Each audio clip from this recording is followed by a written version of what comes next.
So I was watching a movie over my holidays with the legendary Dwayne Johnson. And Dwayne Johnson is otherwise known as The Rock it doesn't matter. So an actor anyway, a big guy. And he's in this fight scene with another guy, and this guy pulls out a knife.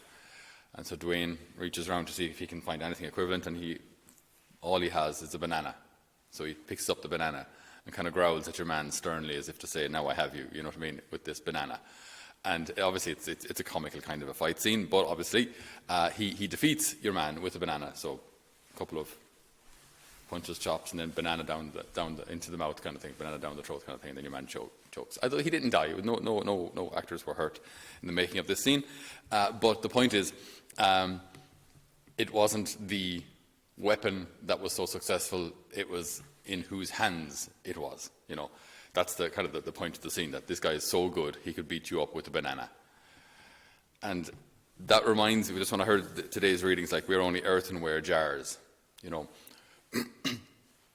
What God does in us and through us, the good that he does, it's all his work. We hold it, but we're not its owners, and we don't make it. We don't produce grace. We don't convert souls ourselves. We don't, the good that we do is God working through us. Now, he does need earthenware jars. Well, he chooses to need earthenware jars. I mean, he wants us to be part of the church.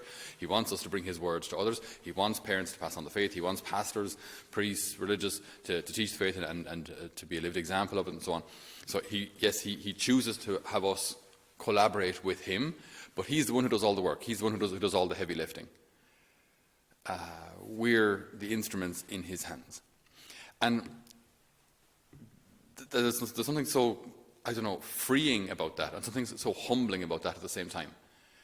Freeing because it means that the ultimate responsibility of the success of any kind of religious initiative isn't ours. We're not ultimately responsible for, if you will, kind of the guidance of the church. I'm responsible for my part, for whatever God entrusts to me. I'm responsible for that, yes. But when I think of, there are people now with, fears for the economy, and will there be a recession, or what will the knock-on effects now on food prices be, considering the Ukraine and the price of fertilizers and so on. There's a lot of maybe fear out there as well. Now, these are things I can't change. These are things I'm not responsible for. I trust in the Lord and move on. What am I supposed to do? I can't fix these things. They're not my responsibility. So, but I believe then that I'm an earthenware jar for God's grace. So that is my responsibility. That I do have to work on. Just it can't happen that we get maybe so focused on some of these kind of bigger fears that we forget that your job is to pray. Your job is to be united with God. Your job is to, if insofar as is possible with God's grace, to become a saint. That's my job. And if along the way then, there are good prophecies that tell us that we should prepare things or whatever, well, we'll follow them too, all in good time, But just to know, to be sure that the ultimate responsible for all of these things is the Lord. I'm just an instrument.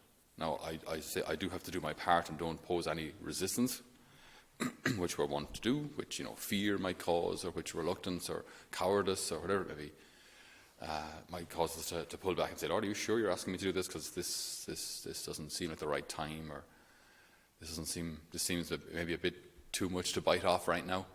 But again, we're earthenware jars. So whatever the content of that jar is, it could be fresh water, it could be wine, who knows what. Wine for joy, water for purification.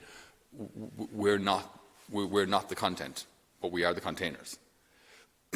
And I'll say there's something very, very freeing about that. Something very humbling as well, because what we get to do in the service of people and in the service of souls is quite incredible.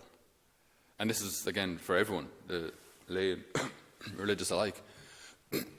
Whatever we do to help a soul get to heaven is an investment in eternity. Every single, when I heard this thought first, I thought it was somewhat heretical, that there was a priest preaching and he said, that we're all immortal. I thought, no, we're totally immortal. I've seen, you walk out there on a busy road and there's a bus coming against you, you're totally mortal. No, but in the sense that our soul will not die when our body does. You are immortal, which means you have a point where you're created, but you will continue to live for all eternity. Where that is, that's up to us. But we are immortal. Not in the same way that God is. God has no beginning and no end. We just have no end.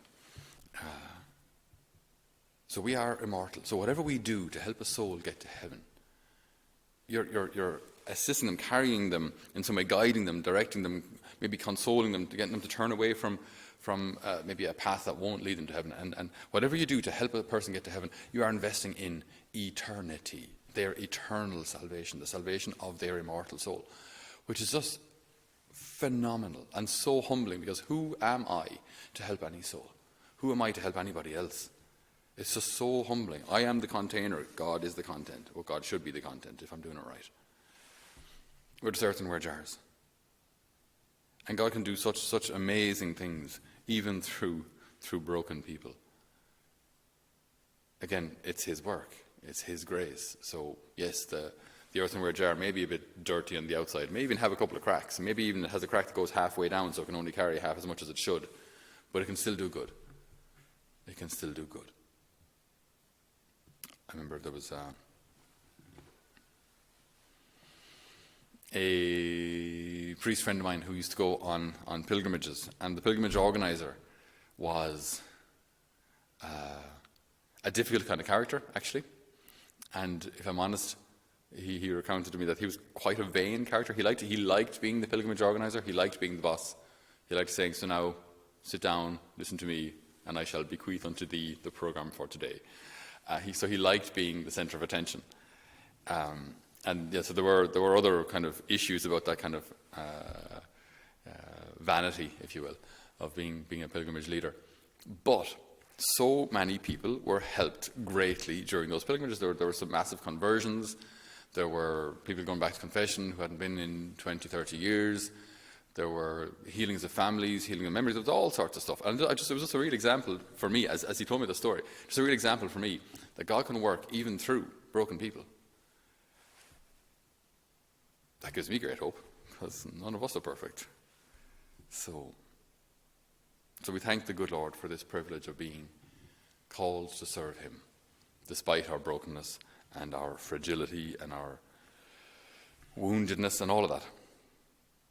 And that we can do something, that we can help people get to heaven through our example, through our prayer, through our support, through our consolation, through our affirmation, through a kind word, whatever it may be, that we can help people discover the love of God. This love that wishes to raise them up.